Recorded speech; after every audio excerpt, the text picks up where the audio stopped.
오늘은 출애굽기 15번째 시간, 악한 세상을 향한 하나님의 선하신 계획이라는 제목으로 말씀을 전하도록 하겠습니다. 오늘의 본문은 이제 모세가 하나님의 부름 앞에서 드디어 순종을 결심하게 되고 믿음을 가지고 애국으로 돌아가기로 한 직후의 상황입니다. 그는 이제 양떼를 광야에서 치고 있었지 않습니까? 그 양떼를 거두어서 장인의 집으로 돌아간 것 같아요. 돌아가서 장인 이드로에게 이렇게 이야기를 합니다. 내가 애굽으로 돌아가겠다.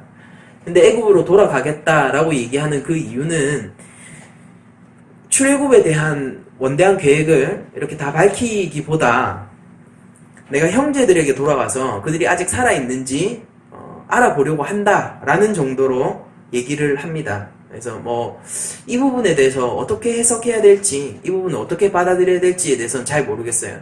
그러나 제가 생각하건대 모세가 조금 아직까지도 계산을 하고 있는 것 같은 뉘앙스가 느껴지는 것 같습니다.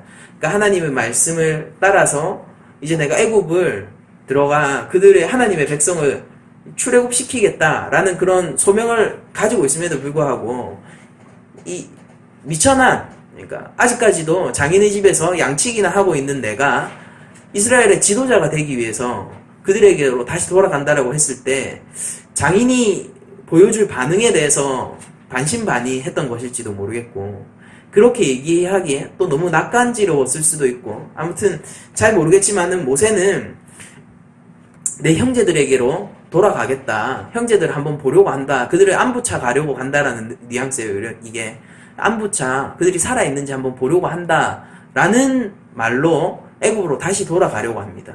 근데 이드로는 되게 조금 더 성숙한 반응을 보냅니다.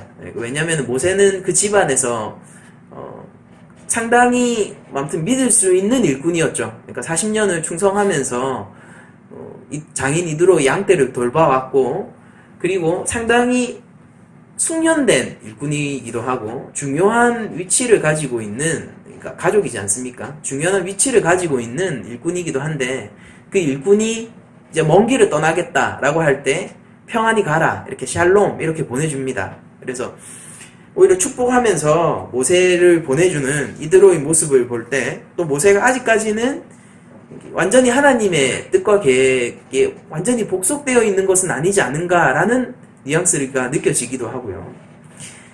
이것은 제 개인적인 해석이고, 아무튼 하나님께서는 이드로가 모세에게 평안히 가라 라고 얘기하시는 것과 더불어 더 큰 평안을 모세에게 주시기로 원합니다. 그러니까 아직 제 해석에 따르면은 모세가 아직까지도 조금 불안해하는 것 같지 않습니까? 하나님의 명령에 완전히 복속되어서 내가 정말로 하나님의 일꾼으로서, 하나님의 대사로서 내가 애굽으로 들어가겠다라는 그런 담대함은 아직까지 없는 것 같지 않습니까? 장인에게도 여전히 눈치를 보는 것 같잖아요. 장인의 반응이 여전히 신경 쓰이는 것 같단 말입니다. 근데 하나님께서는 그런 모세를 나무라는 것이 아니라 오히려 한 번 더 위로를 주시길 원해요. 애굽으로 돌아가라 라고 한 번 더 명령하시면서, 이 명령은 조금 더 다른 위로의 말이 첨언되죠. 그게 너의 목숨을 노리던 자가 다 죽었다 라고 하나님께서는 위로의 말씀을 첨언하면서 모세에게 돌아가, 애굽으로 들어가 라는 얘기를 하십니다. 그러니까 하나님이 지키고 계시다라는 것이죠. 그들이, 너의 목숨을 노리던 자들이 이제 없다라는 것이죠. 여러분들, 이드로의 집에 대해서 우리가 이제 다음 시간에 조금 더 자세하게 살펴볼 텐데, 우리가 다음 주에 살펴볼 게 출애굽기에서 제일 난해 구절이에요. 성경 전체에서도 손꼽는 난해 구절인데, 이제 모세에게 이제 피난편이라고 부르는 안에 십보라의 얘기가 나오는데 되게 난해 구절이거든요. 이거를 이해하는 데 있어서, 이 구절을 이해하기 위해서 이드로의 집이 어떤 역할을 하는지가 되게 중요합니다. 그래서 저의 해석에 따르면 그래요. 그래서 이드로의 집이 일종의 도피성의 역할을 하고 있는 것입니다.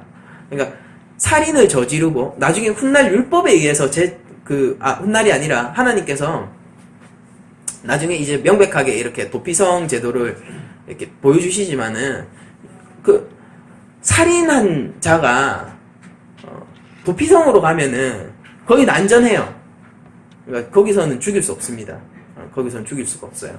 근데 도피성 밖으로 나오면은 그 죄가 없어지는 것이 아니라 여전히 그 죄책에 대해서 뭔가 책임져야 하는, 그리고 자기가 뭔가 변명해야 되는 상황이 온단 말입니다. 그래서 억울하게 자기가 죽게 되었는데 도피성으로 도망갔다가 이제 오해를 풀 수 있을 때 나와서 오해를 푸는 뭐 그런 제도들이 있었잖아요.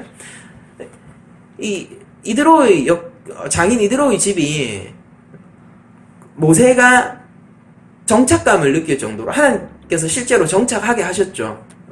그의 어떤 긴 방황의 광야의 세월을 끝내게 하셨어요, 거기서. 그래서 거기서 아내도 만나게 하셨고, 거기서 가정을 이루게 하셨단 말이에요. 이 장인 이드로가 그런데 하나님을 섬기는 제사장이었단 말입니다. 이런 모든 조건들이 사실은 일종의 살인을 저지른 모세를 숨겨주시는 하나님의 도피성과 같은 역할을 이 장인 이드로의 집이 하고 있는 셈이거든요. 그런데 여기에서 모세가 이제 드디어 나갈 때, 그는 여전히 살인을 실제 했지 않습니까? 그 죄에 대한 죄책이 사라지지 않고 남아있는 거예요. 무슨 말인지 아시겠습니까? 그는 지금까지 안전했지만은 장인 이드로의 집을 벗어나는 순간 무엇이 되냐면 뭔가 변명을 해야 돼요. 자신의 죽음을 노리는 사람들이 있을 거 아닙니까? 그 죄책을 따져 묻는 사람이 있을 거 아니에요. 그러니까 조금 자기가 뭔가에 대해서 얘기를 해야 되는 거예요. 왜 죽일 수밖에 없었는가? 왜 그것이 정당한가? 사실 모세에게는 그런 것들을 변명할 수 있는 것들이 남아있지 않죠. 왜냐? 그는 정당한 살인이 아니라 실제 그의 욕망에 의한 살인을 저질렀고, 사실 그것을 감싸줄 수 있는 그 어떤 변명도 존재하지 않기 때문입니다. 그래서 모세는 장인 이드로의 집을 떠나면서도 결코 평안할 수가 없었을 거예요. 그런데 그 상황에서 이제 이드로는 평안히 가라 라고 얘기를 하고, 그리고 하나님께서는 너의 죄책이 사라진 것은 아니지만, 이게 아직 죄책이 사라진 게 아니에요.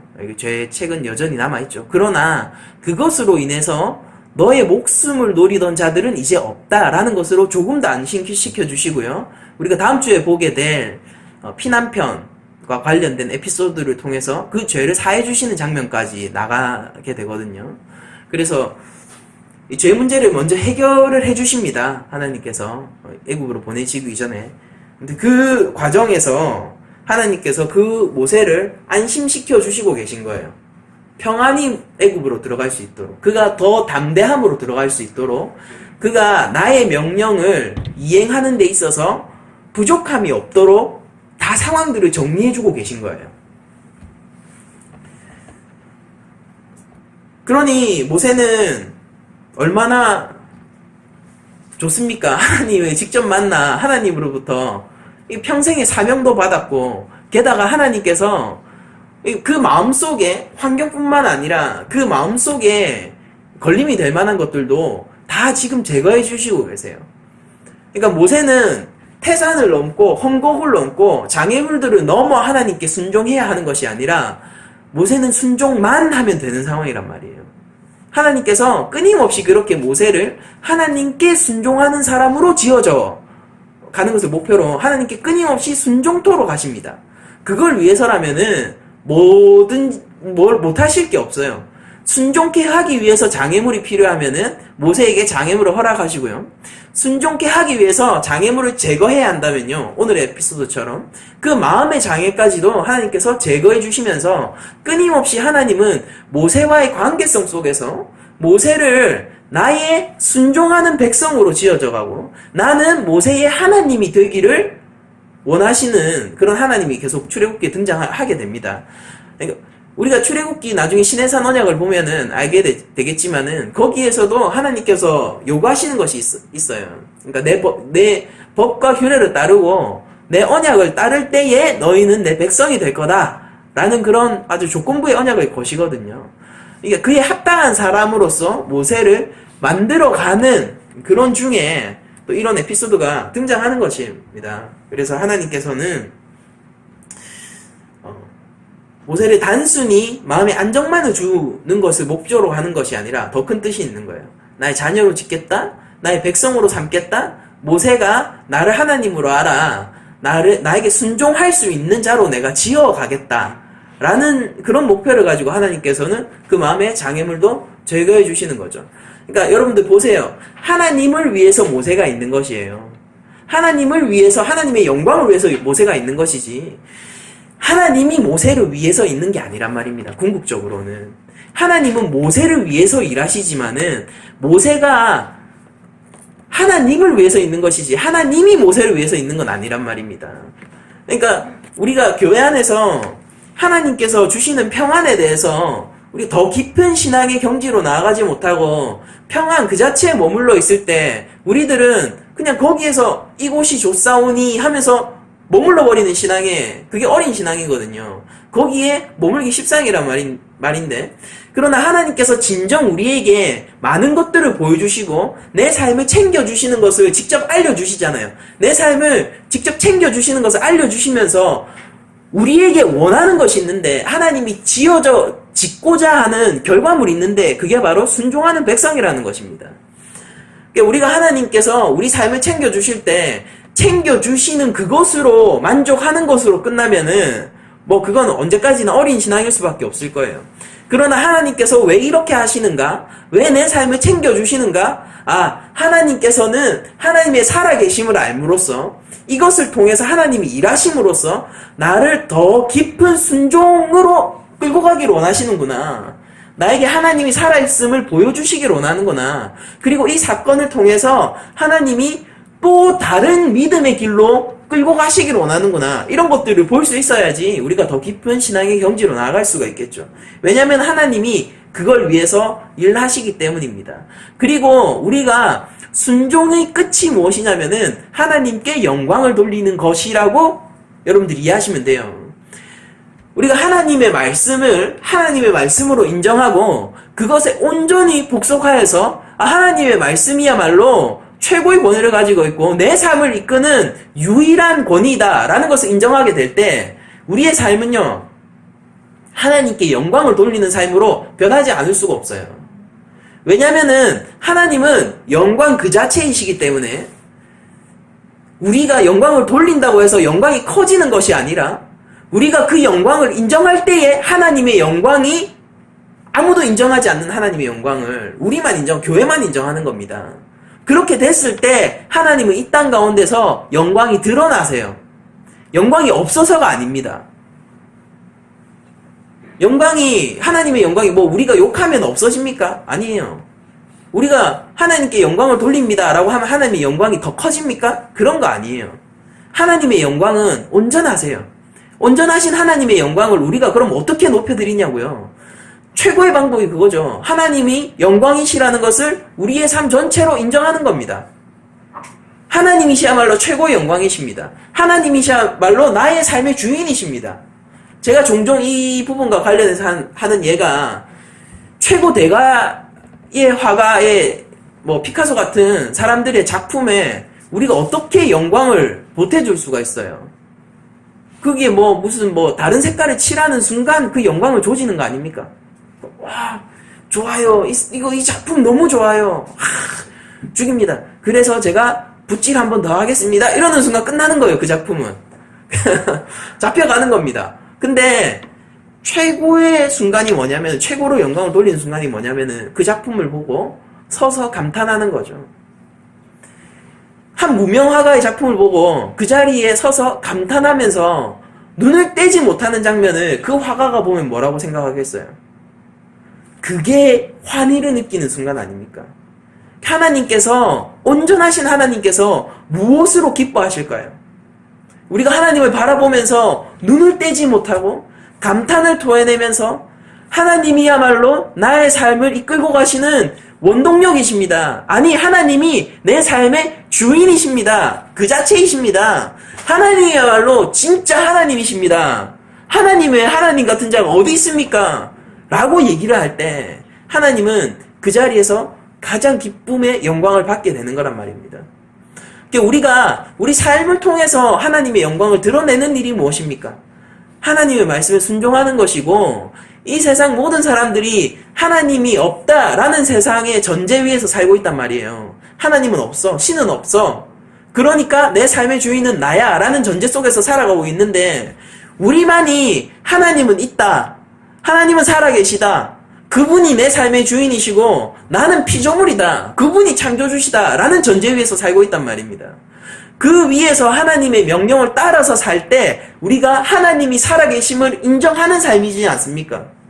하나님 말씀에 순종하는 것은 하나님 앞에서 뭔가를 만들어가지고요, 그런 좋은 삶을 쌓아가지고 세상 사람들아 다 봐라, 하나님 믿고 살면은 이렇게 좋아질 수 있다, 이걸 보이는 삶이 아니라, 이거 질이 다른 거예요. 아니, 그런 정도의 삶이 아니에요.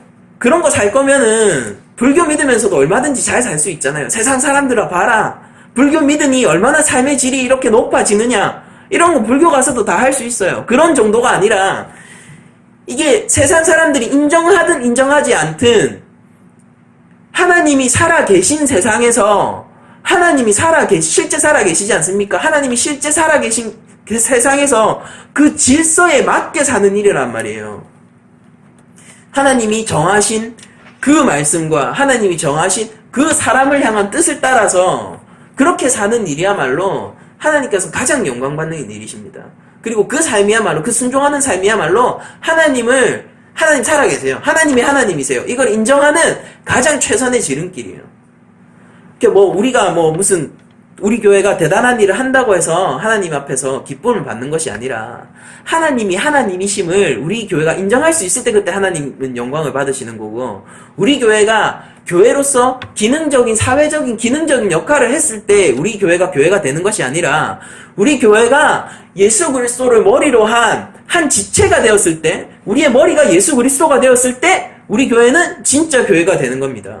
그렇게 됐을 때 교회로서 비로소 기능할 수 있게 되는 거예요. 뭔가를 해서 교회적 기능이 있어서 그런 것들을 할 때 교회인 것이 아니라, 그리스도가 머리시고 우리가 한 지체가 되었을 때 그 안에서 이제 드디어 기능할 수 있게 되는 거라고요.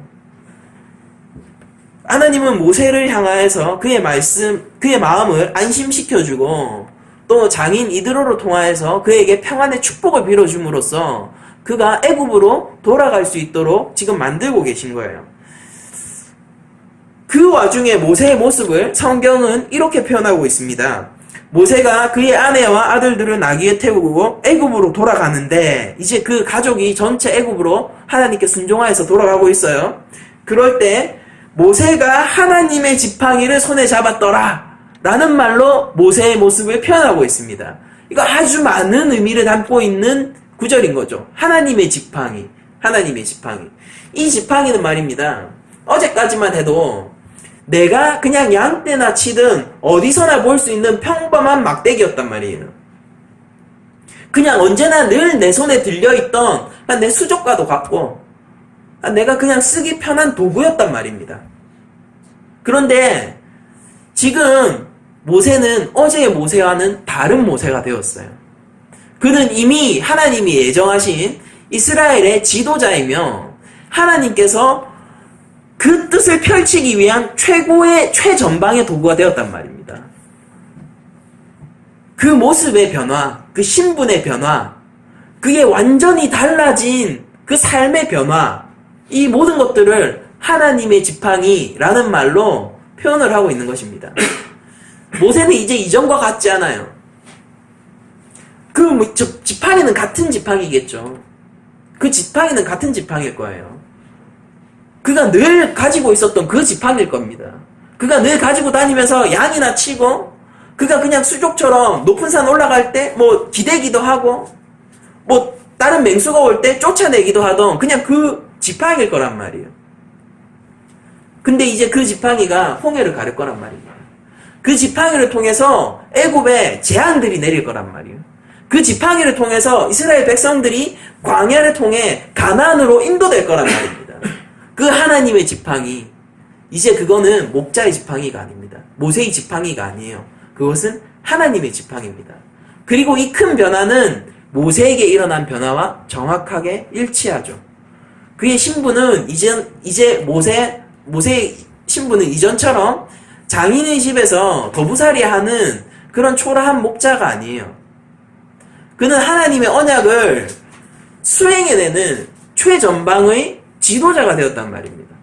하나님이 아브라함과 약속하신 것을 하나님께서 이루시는데 그것을 모세를 통해서 이루시려고 하신단 말이에요. 하나님의 모세, 하나님의 자녀 모세, 하나님의 백성 모세, 그리고 하나님의 지팡이. 이 지팡이의 이런 드라마틱한 변화는 모세의 큰 변화와 정확하게 동일하고, 이 하나님의 지팡이를 손에 잡았다라는 모세의 이 말은, 이 기사는 우리에게 많은 감동을 사실은 줍니다.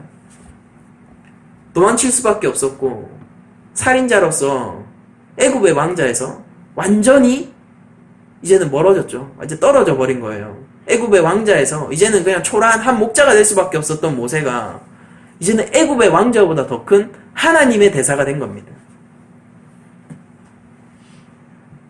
그래서 모세는 하나님의 지팡이를 손에 들고 있는 것이죠. 이런 모세를 향하여서 하나님은 내가 출애굽을 위해서 그 바로에게 무슨 일을 할 것인지를 알려주세요. 자, 우리가 4장 21절부터 이렇게 쭉 읽어 나가게 되면은 여호와께서 모세에게 이르시되 네가 애굽으로 돌아가거든 내가 너의 손에 준 이적을 바로 앞에 다 행하라.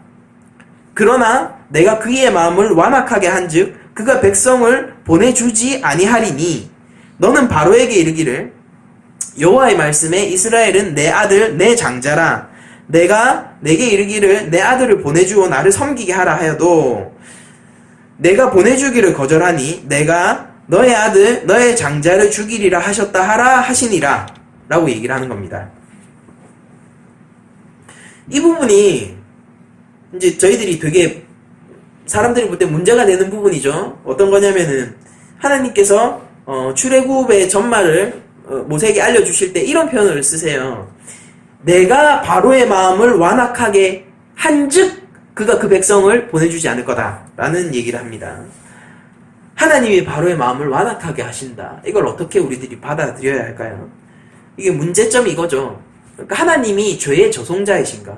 바로가 이스라엘 백성을 보내지지 않는 것은 하나님 옆에서 명백히 죄입니다. 그런데 하나님께서 죄를 조성하시고 계신가? 그의 마음을 완악하게 해서 그가 죄를 짓도록 인도하고 계신 것인가? 그렇다면 하나님은 사람의 마음을 조종해서 악한 자로 만드는 하나님인가? 거기까지는 오케이, 좋아요. 그럴 수 있다라고 하면은 만일 하나님께서 바로의 마음을 완악하게 만든 거면은 바로의 행동에 대한 결과도 하나님께서 책임지셔야 하는 거 아닌가? 그런데 왜 그의 장자를 끊어버리시는가? 라는 것까지 우리 질문이 갈 수 있어요. 바로의 장자가 왜 죽었어야 했는가? 하나님이 그의 마음을 완악하게 했는데 왜 하나님께서는 그 책임을 바로에게 물으시는가? 뭐 이런 것들이 우리의 문제점이 될 수 있겠죠. 근데 우리가 성경을 부분적으로 보는 것이 아니라 성경 전체에서 성경의 부분을 해석하는 버릇을 우리가 항상 드려야 됩니다. 성경 전체, 특히 이 출애굽기 전체를 보면은 바로의 행동에 대해서 이런 식으로 묘사를 하고 있어요. 우리가 열재앙이 일어나는 동안에 이제 바로가 완악해지는 장면이 아주 여러 차례 나오는데 처음 5재앙 동안은 바로가 스스로 마음이 완악한 것으로 나옵니다. 그러니까 첫 5재앙이 떨어질 때 동안에 성경은 그 5재앙 동안에 바로가 완악하다는 것을 10번에 걸쳐서 기술을 하고 있거든요. 그리고 마지막 5재앙 있잖아요. 나중 5재앙을 통해서 하나님께서 바로의 마음을 완악하게 하신 것으로 나와요. 보세요. 하나님이 재앙이라는 큰 역사를 애국 가운데서 펼치십니다. 그런데 하나님의 그 큰 놀라운 열재앙의 역사 앞에서 하나님을 유일하신 하나님으로 인정하는 게 아니라 오히려 자신의 마음을 완악하게 하는 계기로 바로는 계속 삼고 있었죠. 처음부터. 바로 스스로가 완악했단 말입니다. 5재앙 동안에. 그러니까 이게 하나님의 책임은 아니란 말이에요. 왜냐면은 10재앙이라는 것이 애굽에 당도했을 때, 그러니까 하나님의 하나님 되심이 드러날 때, 달리 얘기하면은 그 역사가 일어날 때 그게 항상 사람의 마음을 완악하게 하는 도구로 쓰이지 않는단 말입니다. 오히려 출애굽 때 수많은 잡족이 함께 출애굽했다라는 그 기사를 볼 때 하나님이 여호와 하나님이 진짜 하나님이구나 라고 하면서 애굽을 벗어나오는 다른 잡족들이 있었단 말이에요. 하나님이 열재앙을 통해서 오히려 하나님께 돌이키는 자들이 있었다고요. 이 열재앙이 사람의 마음을 완악하게 하는 도구가 아니라는 것입니다. 훨씬 바로는 한 사람이지만은 훨씬 더 많은 민족이 하나님 앞에 돌이켜오는 하나님의 선한 도구였단 말이에요. 그리고 심지어 애굽의 술사조차도 하나님의 권능을 인정했습니다. 출애굽기 8장 19절을 보면은 요술사가 바로에게 말하되 이는 하나님의 권능이니이다 이렇게 고백을 해요. 이게 땅의 티끌이 이가 되는 그 이적 앞에서 술사들이 고백하는 말이거든요. 근데 바로가 이를 듣지 않습니다. 제가 뒤를 이어서 읽어드릴게요. 하나님의 권능이다 하였으나 바로의 마음이 완악하게 되어 이 바로의 마음이 완악하게 된 거예요. 바로의 마음이 완악하게 되어 그들의 말을 듣지 아니하였으니 여호와의 말씀과 같더라 라고 되어 있습니다. 그러니까 사실 바로는 하나님 앞에서 스스로가 원래부터 완악했던 사람이고 하나님이 10재앙, 정확히는 9가지 재앙을 통해서 그에게 회개의 기회를 주셨지만 단 한 번도 하나님을 하나님으로 인정치 않고 이스라엘을 내보내지 않으려고 했던 사람이란 말이에요. 사실 하나님께서 바로의 마음을 완악하게 하셨다는 것을 우리가 이해하려면은 이게 매우 히브리적인 표현이라는 것을 먼저 이해할 필요가 있습니다. 그러니까 히브리 민족은 하나님을 이 세상의 주관자로 인정하고 있죠. 그러니까 하나님을 특별한 역사의 주관자로 인정하는 민족이 히브리 민족이란 말이에요. 그래서 그런 측면에서 모든 것의 원인자로서 하나님을 등장시키는 표현을 하는 것을 즐겨 사용합니다. 그러니까 가령 병이 생겼을 때 하나님이 나를 병들게 하셨다. 이게 하나님 원망하는 말이 아니에요. 그게 아니라 하나님이 제1원인자, 최종 권위자로서 이 세상의 최종 권위자로서 인정하는 그 사상이 이미 히브리 민족에 깔려있기 때문에 내가 병들면은 하나님이 나를 병들게 하셨다. 이런 표현을 쓴단 말입니다. 일상적인 표현이에요. 그래서 여기서 그런 표현이 쓰인 겁니다. 하나님께서 바로의 마음을 완악하게 하셨다. 이런 표현은 하나님이 모든 것을 다스리고 계시는 바로의 마음이 완악하고 그가 돌이키지 않는 그것조차도 하나님이 다스리고 계신 그 세상의 일부임을 인정하는 표현이란 말이에요. 하나님은 바로의 완악함을 보시고 오히려 참으시죠. 완악함을 보시고 자신에게 대항하여서 스스로 신이라고 우기는 그 바로의 그 하나님을 모독하는 모습을 보십시오. 그런데도 하나님은 계속해서 찬스를 주시잖아요. 재앙이 계속해서 일어나고 있단 말입니다.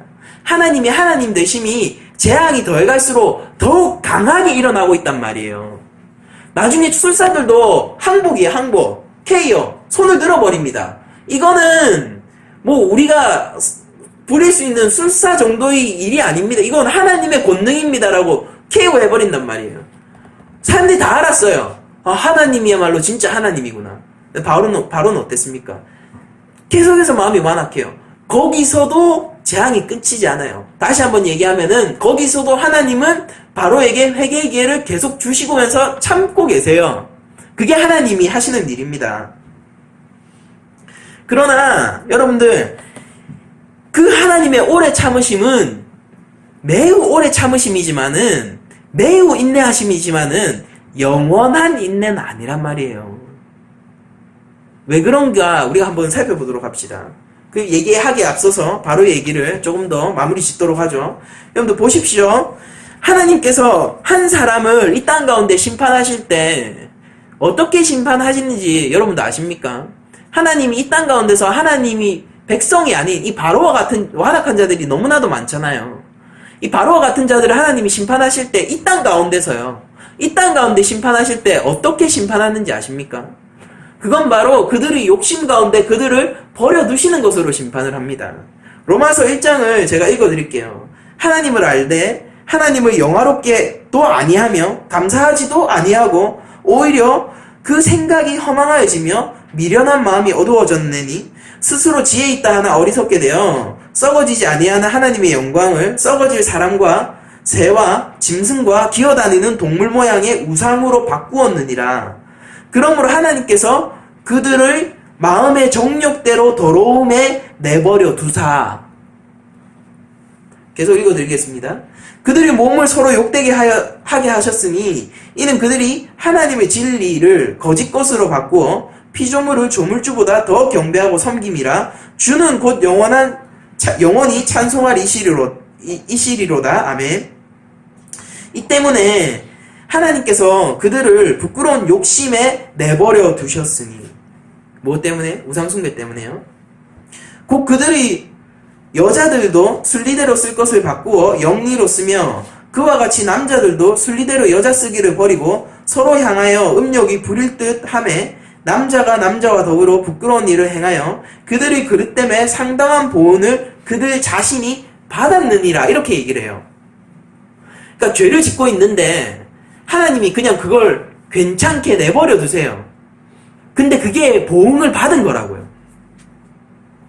바로가 하나님 앞에서 자기의 죄를 왜 책임져야 되는지 아닙니까? 그게 바로의 의지이기 때문이에요. 그리고 하나님은 그에 대해서 심판하시는데 그 의지를 그냥 그대로 두십니다. 여러분들, 사람들이 우리가 천국에 가고 지옥에 가고 이렇게 얘기를 할 때 하나님이 어떻게 천국 지옥으로 보내냐 이런 얘기를 하죠. 하나님께서는 마음의 소원을 이루어주시는 거예요. 하나님과 영혼 가운데서 함께 하기를 원하는 사람들에게 천국을 선물하시고요. 하나님이 영원히 함께 거하시고요. 하나님 제발 없었으면 좋겠다. 하나님 없이 나 그냥 나를 위해서 살래 라고 얘기하는 사람의 마음의 소원을 하나님은 무섭게도 공포스럽게도 그러나 인격적이게도 이루어주세요. 이 땅 가운데서 왜 하나님 없이 더 잘 사는지 아세요? 왜 우리의 욕망은 자꾸 차단당하고 크리스천으로 살면은 좀 바보같이 살아야 되는데 왜 하나님 없이 사는 사람들이 더 편하게 사는지 아십니까? 그들의 보응을 그들이 받고 있기 때문입니다. 이게 진짜 무서운 거예요. 하나님 없이 사는데 하나님이 괜찮다고 하시는 거예요. 너 나 없이 살아? 그렇게 살아. 그게 제일 무서운 겁니다. 근데 내가 하나님 없이 사는데 하나님이 자꾸 개입하세요. 때리세요. 채울하시고 돌아와 라고 얘기하시잖아요. 그것만큼 축복받은 삶이 없다고요. 무엇이 우리 삶의 축복의 근원이란 말이에요. 하나님이 무엇으로 처벌하시냔 말입니다. 무엇이 하나님의 벌이냔 말이에요. 내 삶 속에서 일어나는 고통과 고난이 우리의 벌이 아니에요. 그게 우리를 하나님께로 돌이키게 하고 예수 그리스도의 십자가로 달려가게 하면은 그게 복이지 왜 그게 벌이에요. 그게 저주가 아니란 말이에요. 그런데 로또 맞으면서 하나님 떠나는 사람이 진짜 벌 받는 겁니다. 사업이 잘 돼서 이제 교회 나올 새가 없어가지고 하나님 잊고 살아버리는 게 진짜 벌 받는 거라고요. 너무 잘 나가서 너무 삶이 괜찮아서 하나님 없이도 이제 평생 잘 살 수 있을 것 같은 때가 하나님 앞에서 그 보응을 받고 있는 때란 말입니다. 하나님의 심판은 이 땅에서 내버려 둠의 형태로 나타나요. 바로의 마음의 완악함을 보세요. 왜 최초의 5번의 재앙에서는 바로가 스스로 완악해지는 것으로 표현하고 나중 5번의 재앙에서는 하나님께서 바로를 완악하게 하시는 것으로 표현이 되냐 말이에요. 하나님께서는 바로 5재앙 이후에 6재앙 때부터는 바로에게 그냥 네가 나를 하나님으로 인정하지 않고 네가 애굽의 신이다 이거지. 그러니까 바로는 애굽의 신 그 자체니까 네가 애굽의 신이다 이거지. 네가 나를 하나님으로 인정하지 않겠다 그거지. 오케이 좋아. 네 마음의 소원대로 해. 네가 원하는 대로 해. 라고 내버려 두셨어요. 6번째 재앙부터. 그 표현이 바로를 완악하게 하시는 하나님으로서 매우 그리고 히브리적인 방식으로 표현이 된 것입니다.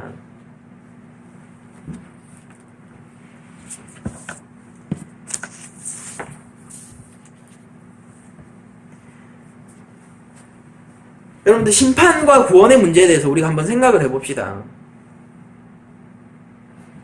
왜 애굽에 그 바로의 왕권이 끊겼어야 됐습니까? 장자가 죽었잖아요. 그 왕권의 소멸이거든요. 그러나 하나님 언약에 의해서 유다의 후손은 끊임없이 그 장자가 한 번도 끊이지 않았어요. 그 왕권이 예수님에게서 찬란히 꽃을 피우죠. 영원한 하나님의 왕국이 예수님에서 완전히 세워진단 말이에요. 그러나 영원할 것 같았던 그 강대한 바로의 왕권은 그 장자가 죽어짐으로써 거기서 끝난단 말이에요. 바로의 나라는 끝나요, 거기서. 그러나 하나님의 나라는 완성될 거예요. 왜 바로의 장자가 죽었어야 합니까? 그 이유를 성경이 이렇게 얘기해요.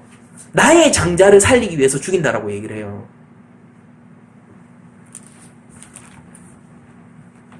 여러분들 보세요. 22절에 보면은 너는 바로에게 이르기를 여호와의 말씀에 이스라엘은 내 아들 내 장자라 선언을 해버리라고 얘기를 하십니다. 이렇게 얘기해. 이스라엘이 내 장자야. 내가 너에게 이르기를 내 아들을 보내주어 나를 섬기게 하라 하여도 너가 보내주기를 거절하니 내가 너의 아들을 내 장자를 죽이리라 하셨다 하라 하시니라. 왜 바로의 왕권이 끊겨야 됩니까? 바로의 왕권의 심판은 하나님의 장자의 구출과 동일한 사건이기 때문이에요. 여러분들, 심판과 구원은 동전양면의 문제입니다. 심판의 소식은 누군가에게는 구원의 소식이란 소리예요. 여러분들, 이거는 한 사건이에요. 그러니까 우리가 심판의 문제를 우리가 다시 한번 생각해 봅시다. 그것은, 이 심판이라는 것은 예수님의 재림이라는 역사적인 사건이 일어날 거란 말입니다. 이 역사적인 이 한 가지 사건에, 그런데 그 두 가지 양상이 일어날 건데, 한 사건에 두 양상이 일어날 건데, 그게 심판과 구원일 거란 말이에요. 그러니까 한 사건에 대한 두 양상일 뿐이란 말이에요. 이 기간 동안에, 이 마지막 기간이 올 때까지 하나님은 하나님 되심을 드러내고 기다리고 계세요. 모두에게 찬스가 없습니까? 하나님이 기회를 박탈하셨어요? 그것이 아니라 우리가 우리의 마음의 소원으로 하나님 없이 살기를 원하고, 그러나 하나님은 성실하게도 계속해서 하나님 되심을 드러내고 계세요. 오늘날은 교회를 통해서 그러하시고 계세요. 그러나 이것은 언제까지고 영원히 그렇지는 않은 일일 겁니다. 하나님은 오래 참으시지만은 영원히 그러실 수가 없어요. 왜냐하면은 하나님의 장자들을 구원해내야 되기 때문입니다. 하나님은. 여러분들, 그 과정에서 하나님이 하나님의 장자를 찾아내는 과정에서 하나님의 장자들이 핍박하는 하나님의 대적자들이 있을 거 아니에요. 그들에게 그에 합당한 처벌을 내리는 것은 필수적으로 수반되는 일이란 말입니다. 그리고 그게 공의로운 과정이고, 심판과 구원이 있는 것이 공의로운 결과입니다. 여러분들, 악을 악으로 대하시고 선을 선으로 대하는 게 하나님 아닙니까? 이게 흐트러지면 그게 어떻게 하나님일 수가 있어요? 재판장이 저 사람 얼굴이 잘생겼다고 형량을 깎아주면 그게 재판장입니까? 다른 돈이나 청탁에 의해서 그 사람의 형량을 깎아주면은 그게 공의로운 재판장이세요? 하나님은 공의로운 재판장이십니다. 악을 악으로 대하시고 선을 선으로 대하십니다. 다만 이 한 사건, 하나님의 공의가 이루어진다라는 이 한 사건 안에 악으로서 심판받는 편과 선으로서 상을 받는 두 편, 이 두 양상이 있을 뿐이에요. 사실 우리가 선이 이루어진다, 이거를 잘 생각해보면은 거기에는 악이 제거되어야 한다라는 필연적인 논리가 수반된다는 걸 쉽게 알 수 있습니다. 로마서 2장 말씀을 제가 계속 읽어드리면 이렇습니다. 혹 네가 하나님의 인자하심이 너를 인도하여 회개하게 하심을 알지 못하여. 하나님의 인자하심이 우리를 계속 인도하고 계세요. 모든 사람을 인도하고 계십니다. 그러나 이걸 통해서 회개하기를 원하시는데 그걸 알지 못하여 그의 인자하심과 용납하심과 길이 참으심이 풍성함을 멸시하느냐. 바로의 태도죠. 10장 내내 있었던 바로의 태도잖아요. 다만 너의 고집과 회개하지 아니한 마음을 따라 진노의 날, 곧 하나님의 의로우신 심판이 나타나는 그날에 임할 진노를 내게 쌓는도다. 하나님께서 각 사람에게 그 행한 대로 보응하시되 참고 선을 행하여 영광과 존귀와 썩지 아니함을 구하는 자에게는 영생으로 하시고 선을 따르는 자에게 상을 주십니다. 오직 당을 지어 진리를 따르지 아니하고 불의를 따르는 자에게는 진노와 분노로 하시리라. 악은 악으로 대하세요. 악을 행하는 각 사람의 영에는 환난과 공고가 있으리니 먼저는 유대인에게요 그리고 헬라인에게며 모든 족속이란 소리예요. 선을 행하는 각 사람에게는 영광과 존귀와 평강이 있으리니 먼저는 유대인에게요 그리고 헬라인에게라. 여러분들 우리가 앞으로 보게 될 10장 중에서 장자의 죽음은요, 바로의 장자의 죽음은 애굽을 향한 최종적인 심판을 메타포하고 있어요. 다만 바로의 장자의 죽음은 하나님의 장자를 살리기 위해서 필연적으로 수반되는 당연한 결과라는 것입니다. 그리고 여러분들 생각해보세요. 하나님의 장자로 지금 불리고 있는 이스라엘이 그 후사가 누구입니까? 그 믿음의 참 후사가 누구냐고요? 오늘날 교회잖아요. 오늘날 교회에게 이스라엘은 하나님의 장자의 그 이름을 물려주었단 말입니다. 그래서 우리가 하나님의 자녀임내 하고 있지 않습니까? 하나님의 장자로 불리우는 이 교회는 그러면 어떻게 살아났냐고요? 바로 이 장자가 죽어서 우리 하나님의 장자인 이스라엘이 출애굽했단 말이에요. 그런데 그렇게 하기 위해서 뭐가 수반됐냐고요? 어린 양이 죽었어야 했다고요. 우리가 이 땅 가운데서 세상의 장자였단 말입니다. 우리가 바로의 장자였다고요. 근데 우리가 어떻게 이전 것을 죽고 그것이 죽고 어떻게 새 것으로 살아났냔 말입니다. 하나님의 장자가 어떻게 됐냐고요. 진짜 참 하나님의 장자, 하나님의 독생자이신 예수 그리스도가 십자가에 달려 죽으심으로 우리가 그렇게 출애굽했지 않습니까? 정말 새로운 영적인 출애굽을 했지 않습니까? 여러분들, 하나님의 장자, 예수님의 죽음은 바로의 장자의 죽음을 필연적으로 가져오게 되는 거예요. 바로의 왕자는 거기서 끝납니다. 그리고 그 왕조는 이제 더 이상 존속될 수 없어요. 권중권세가 우리가 성경의 표현에 의하면은 공중 권세를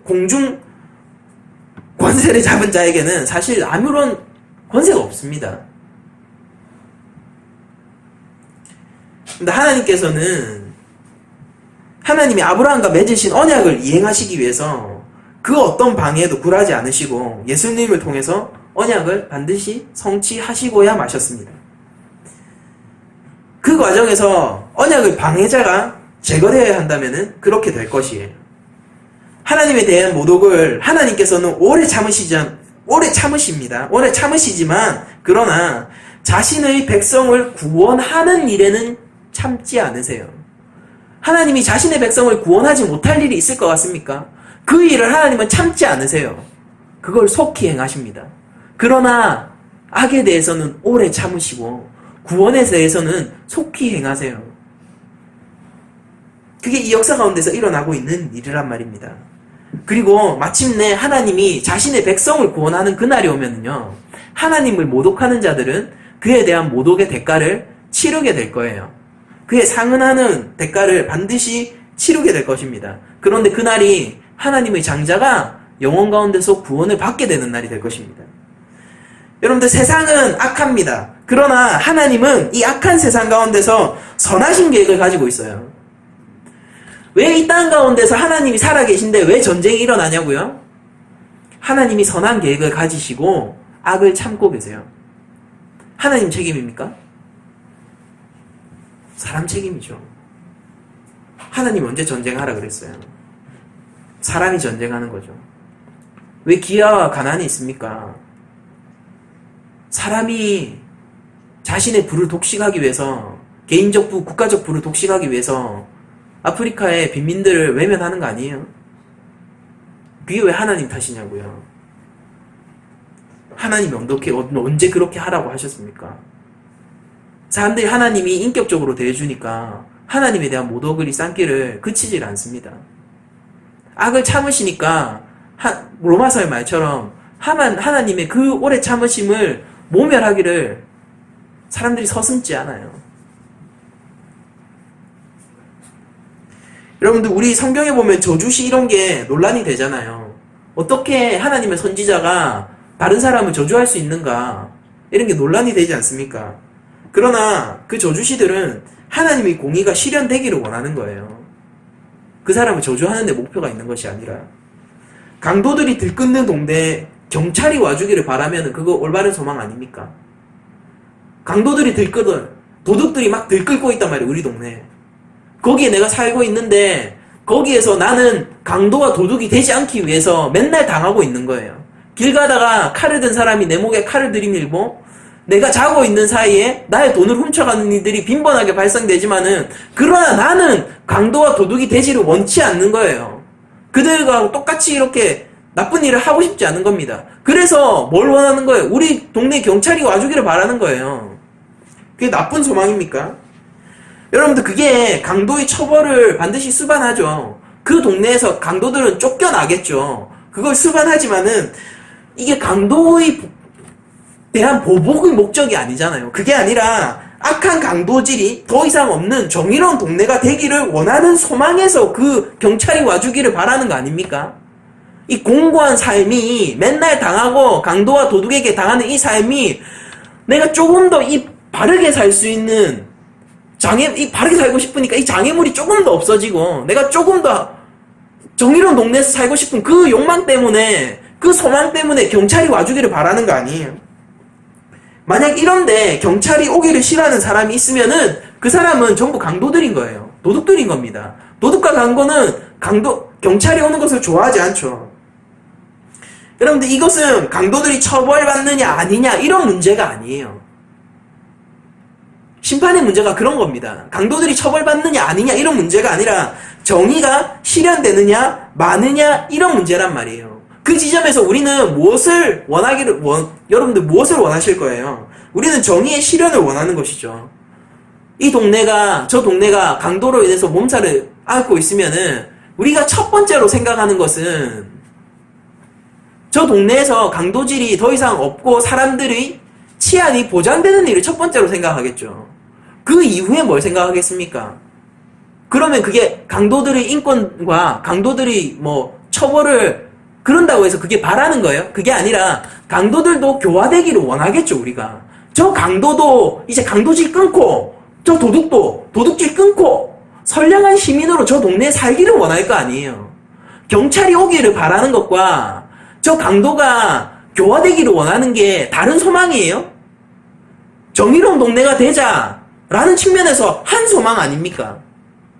우리가 하나님 이 악한 세상을, 예수님 이 악한 세상 가운데서 하나님의 정의로운 나라를 세워주세요. 이 소망이 우리에게 있다면요. 그러면 그런 관점에서 우리가 저주시가 우리한테 문제가 될 게 뭐예요? 그 사람을 향한 미움과 저주가 아니에요. 그게 아니라 하나님의 나라의 공의가 이 땅 가운데서 하루속히 서게 해달라는 겁니다. 왜냐? 이 죄인들의 세상에서 이 죄의 실체를 알고 있는데, 성도가 그런 사람들 아니에요. 죄의 실체를 알고 있는 사람들이잖아요.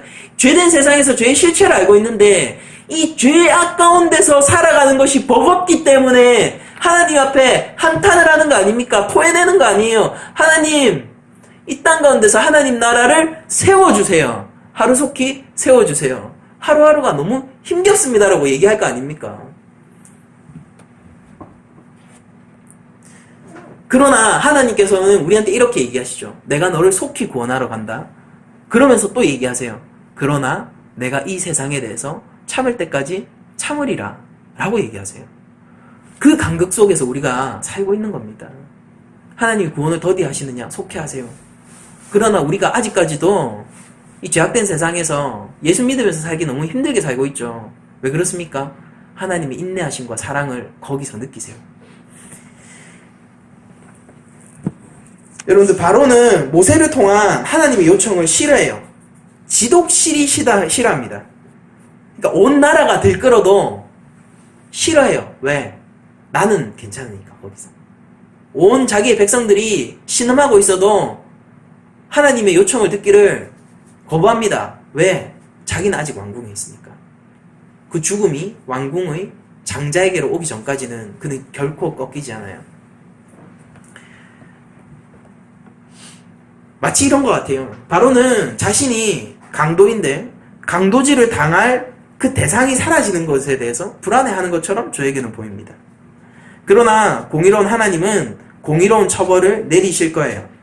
그 과정에서 주어지는 9번의 회개의 기회는 9재앙을 얘기하는 겁니다. 9번의 회개의 기회는 하나님의 오래 참으심에 대한 것을 우리에게 알려줍니다. 그러나 10번째는 없어요.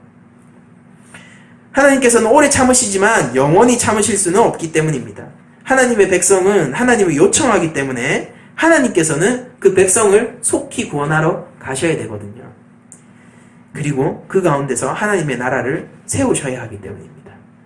더 이상 바로는 왕이 될 수 없어요. 하나님이 왕이 되실 때.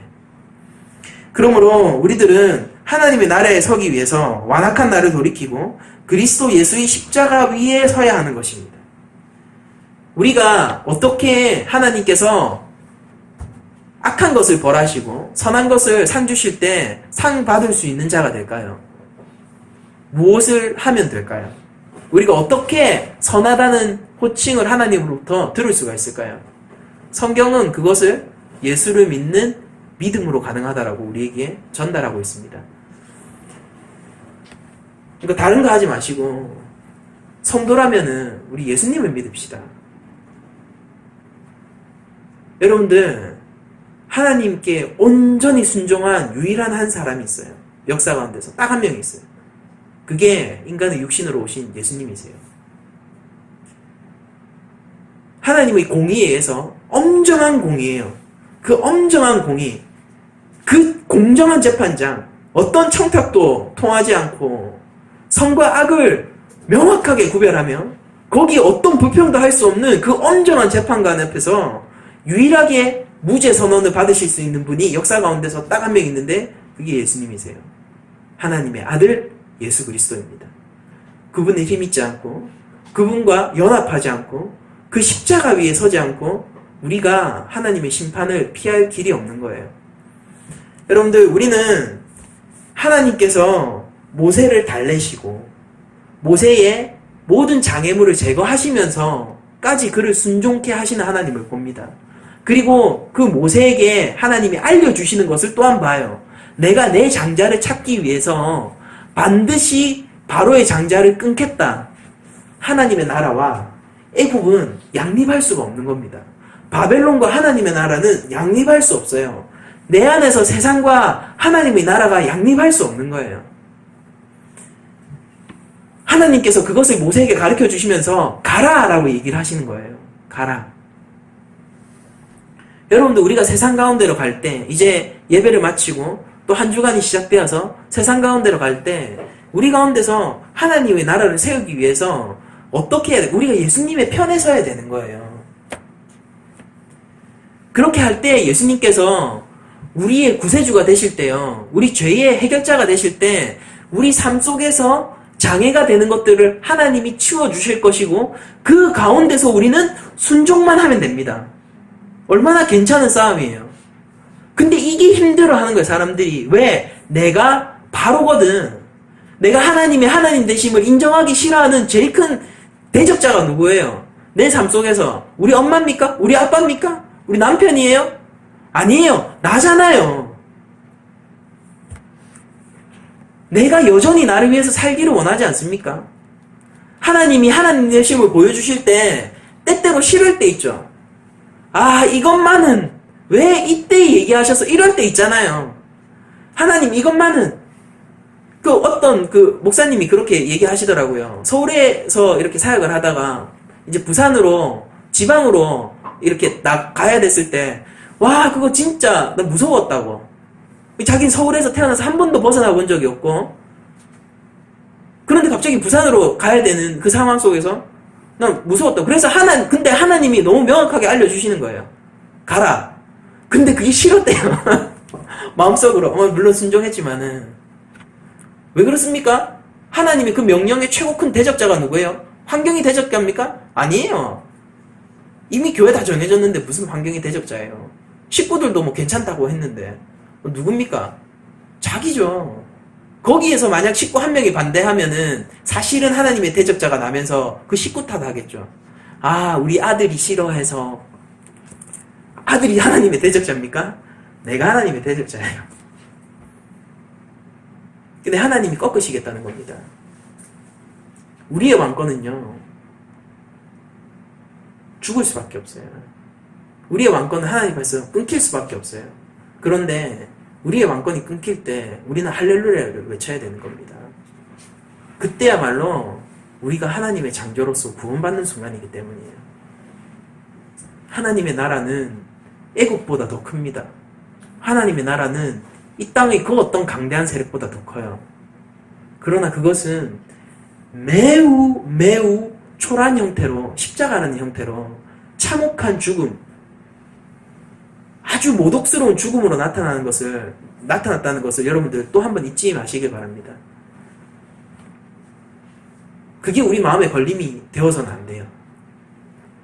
우리가 연약한 삶을 살아갈 때 그것은 연약한 것이 아닙니다. 그것이 하나님 말씀의 순종의 삶이라면 그게 연약한 게 아닙니다. 모세는 하나님의 지팡이를 손에 쥐었고, 그리고 여전히 목자의 차림으로, 누가 봐도 목자의 지팡이를 들고 바로 앞에 가게 되는 거예요.